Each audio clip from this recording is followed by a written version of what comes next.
Hey guys, welcome to the Podtendo's Ultimate Tier Ranking List, where we did all this work and did all these things, and then we definitely forgot about it for a show or two. So the idea with this is our definitive ranking of every game we've ever played on our podcast, and we're going to keep adding to it. So just kind of, as we kind of go along, get a feel for what our current games have been. What we've missed is Link's Awakening HD that we played, and today we're discussing Mega Man's 4, 5, and 6. I'm Mick. I'm joined by Tyson. Cool. Awesome. So you see our beautiful list on the screen. Wow. So nice. Yeah. I'm just scanning it with my eyes to make sure it all looks about right. I think so. I don't know if again, I'm like, is there something I want to change? No. Link's Awakening HD, the one thing I realized after we'd kind of missed it, and I was like, I don't know if we have to go back and, I mean, I guess technically, actually, I don't even know if that show's been out yet. Would Link's Awakening HD be on a different spot on the list of Link's Awakening here? I don't think so. Yeah, that's where I'm like, I would probably just say Link's Awakening HD probably belong beside each other, right? Maybe I'd put it here, but we don't need to add another graphic to this list. Of anything, we could take a bunch of ways, so... Yeah. And I mean, it does take your eyes a bit to like see everything, but yeah, no, it's like, it's a great spot for it. Cause I mean, it's an incredible, great experience. Yeah. And that HD version is such a fresh take. Yeah. So, well, it is funny too, like looking at all these games, I'm like, yeah, this is actually probably how I would rank most of these games, right? Like, there's not too many discrepancies. Like, I'm not going to fight. I understand why we put certain things in certain places. So, yeah, I can live with it. It works. Yeah. Months later, kind of come back to it. I'm like, yeah, cool, great. Well, and that's like the funny thing is kind of sometimes we're just like, would we change this? Would we do this? And we're like, no, it's actually seems pretty solid because there is some kind of like dreck that we played, but then there's also like some really hidden gems that you're like, no, that game was solid. Like, that was a really fun experience. Yeah, awesome. I am right now, and maybe you can help me out, guide me with your words. Where is Mega Man 3 on this list? So I see one here. Yeah, and I see two's in great here. Yeah, I think it's in the good. Is it Good But Flawed? And it's the second tier and the far right. Because what's that? Yeah, picture? That's definitely Mega Man 3. Mega Man 3. Okay, yeah. Cool. So that's my working point. So we've just played Mega Man's 4, 5, and 6, as you heard yesterday on our podcast or on YouTube. I guess it's also on here. So today is our supplemental show. We're discussing where does 4, 5, and 6 rank in the pantheon of games that we have played. Well, I like 4 is decent. Not incredible by any stretch of the imagination. It's kind of hard. I think it's in the Good But Flawed tier. Yep. Okay. Is it better than 3? So, it should probably just go next to it because it's almost identical. I don't want this to be the most. Let's play this. I would say it's close. Like, that's why I wanted to find it, because I want it to be kind of our litmus test, right?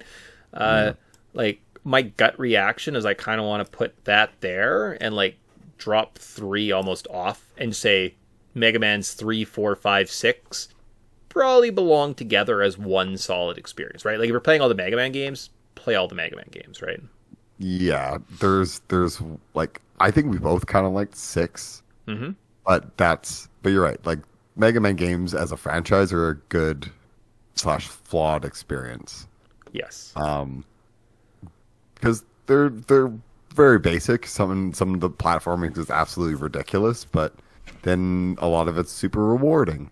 So some of the hitboxes are completely busted, and some of them are kind of favorable. So it's Good But Flawed. I really liked 6. You really liked 6, but 2's definitely the best. So I believe 2 belongs a league of its own, right? But then anywhere from, and 1 is a different experience. Like, if you went back and played 1, you'd be like, oh, this is archaic. right? They figure out the formula in 2, and then you just get the retread between kind of 4, 3 through 6 in different degrees, right? You had the Mega Buster, you play around with some extra buddies, you get beats, you get rush adapters, the jetpack. I imagine as someone who struggles with platforming, how great was the rush adapter? Like, how revolutionary was that in terms of what Mega Man could do? Oh, it made my life a breeze. That's why Mega Man 6 is so nice to play. Whereas, like, I find 4 was like, okay, let's do this. Kind of man up, nut up, like, let's do this. It's like, no, that was, yeah, I think it's good, solid franchise. That's definitely where that's a good spot, good solution. I want to move it in front of the Kirby games. Yes. I think when you look at all of them in total, especially the strides that they made, the difficulty in 4, it's there, right? Like it's a good solid challenge, right? And they dumb down 5 a little bit, but then 6 they kind of bring back a good level of difficulty with all these brand new mechanics, and I think the addition of them, I think, pushes it over the edge. And as again, if we said in the podcast a couple times, so if you hadn't listened, spoilers, play 2 and 6. Play 2 and 6. You're gonna have a freaking great experience. If it was just 6 by itself, I might move it up higher on this list. But because it is dragged down with the 4s and the 5s, and again, not horrible experiences. I don't even think 3 was bad. I think 3 in that spot, great spot. Above Nemesis. Nemesis is a really good game. I don't have the same nostalgia for it as other games, right? So that's probably why it lives kind of where it does. But man, I don't know. I think. And I mean, the Kirby games are no slouch, but yeah Mega Man has a better gameplay like experience. Sometimes Kirby is just like, just float to the top and move right. That's not really like, oh. Yeah, it can be kind of dumbed down. And there's a little bit more like nostalgia going on there, right? But I do think that when you look at the peaks, just as peaks as they are, it's good. It's a solid little experience. Again, we talked about it. Probably could be like DLC nowadays, right? Not exactly their own individual games, but they're kind of a mark of the time. And as well as it kind of helps declutter our chart, so it's fun.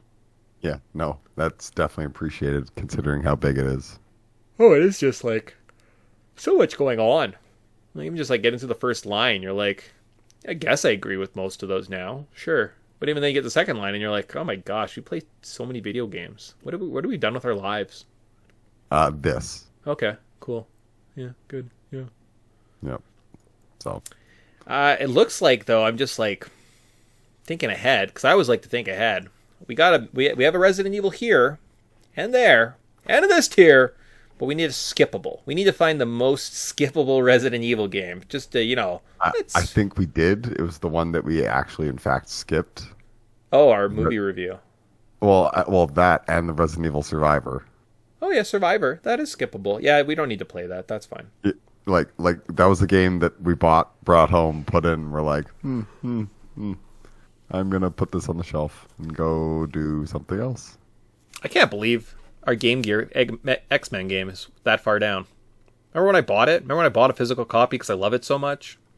Yeah. Well, you know what? It's because it's like without. I think the reasoning is without the X-Men nostalgia, and yeah, it's probably pretty shitty. Okay, fair enough. Yeah. But it's man. Let's face it. Just the menu selection of sounds alone between was it annoying and irritating? Yeah. I thought it was piece o' cake.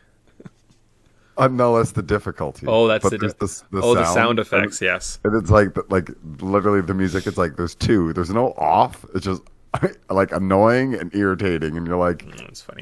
That's how they describe that. I would love to be the sound designer and was like, no, these are crappy. Just put. We know it's label it as bad. Yeah, and then here I am, like 20 years later, still like head bobbing every time I listen to it. There you go. Sweet. So cool. So with that, what did we learn today? We learned that Mega Man 6 brought up the pack. You club them all together. They're Mega Man's 3, 4, 5. They're probably just a little bit worse than Kirby's Dream Land 2, but 6, it's a good experience. Brought it up 2 whole games, and that's where Mega Man, those games get to live. That's a great little spot for them. They're good but flawed. You're going to go in and be like, but like you're going to have some moments where you're like, that was awesome. What a great experience. Well, and you're going to feel super rewarded. Yeah. Like when you do complete a level that you've been stuck on for a bit, you like do the mental fist bump. Or like fist pump. Yeah. Sweet. Cool. Okay. Well, 10 minutes. That's as long as these need to be. Cool. Yeah. Well, I mean, want them to be short, sweet. I mean, we could ramble and go through every single one, but we're trying to be efficient, so. Nice. So there you go. There's some supplementals. So any fans of our shows, you can listen to us and listen to us the next day. But look, my mouse moves. Whoa! Crazy video! And I think with that we say bye and go on with our lives. Bye, guys. See you.